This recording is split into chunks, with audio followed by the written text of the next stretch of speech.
Hello everyone, welcome to our channel where we help you excel in your IELTS speaking test. Today we are diving into a crucial part of IELTS speaking test, the follow-up questions. Follow-up questions are an essential part of IELTS speaking test, and these are designed to assess your ability to discuss and elaborate on various topics. Today we will focus on two types of follow-up questions, list-based questions and mixed feeling questions.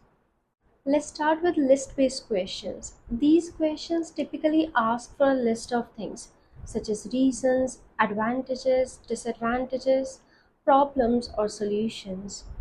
For example, you might be asked a question, what kind of qualities an athlete must possess? When answering list-based questions, start with a general line like, there are so many reasons. Obviously, then you would paraphrase the statement because it's not a good idea to copy the exact words that examiner is using. After that, you will use a connector to introduce your first idea and you would explain it in one or two sentences. Similarly, you would explain your second and third idea over there. Optionally, you can also add example in the explanation of your any of your points, and at the end you can wrap up your answer to reinforce your points. Okay, so now let's look at the sample answer for the question that I've just spoken in the video. Question is, what kind of qualities an athlete must have? To answer this question by using the same strategy that we have just looked at, the answer would be, there are so many qualities that an athlete must possess. Firstly, a sports person must be hardworking.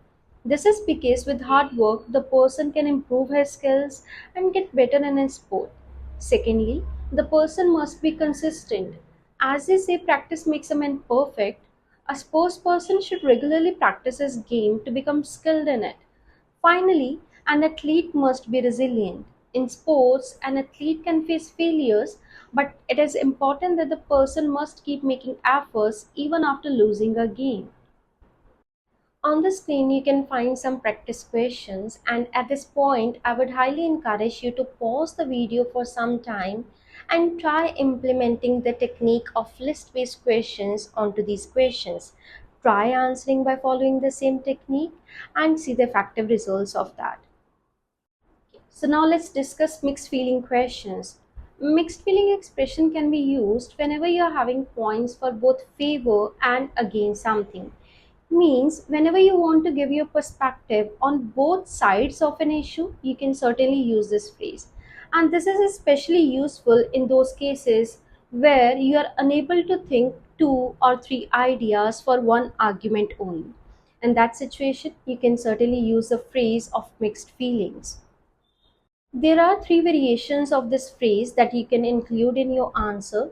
The first one can be obviously, I have mixed feelings about this question. Second one can be, I'm in two minds on this. And finally, you can also say, I'm on the fence. When responding to mixed feeling questions, start with a phrase like, I have mixed feelings about this question. Then use connectors like on the one hand and on the other hand to present each viewpoint clearly.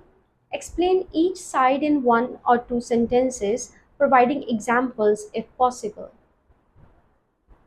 Now let's look at a sample question that answers the question by following the same technique that we have just looked at. Question is, do you think students should wear a uniform? To answer this question by following the same technique, you can say, I have mixed feelings about this question. On the one hand, I think that students must wear a uniform to their school because it eliminates discrimination among students. If all students come to the school in same dress, no one will judge them on the basis of their social status. Secondly, it also makes students disciplined. They learn to come to school in a proper dress code. On the other hand, I think it suppresses students' individuality. By wearing uniforms, students are not able to express themselves really well. Moreover, it can be really boring to wear the same dress every day. Now, I would request you to pause the video for some time and try answering these questions by following the technique of mixed feelings questions. Try answering the questions and you would really be able to see effective results by following that. Thank you for watching this video. If you found this video helpful, don't forget to like, share and subscribe to our channel for more IELTS tips and strategies. Good luck with your preparation and we'll see you in the next video.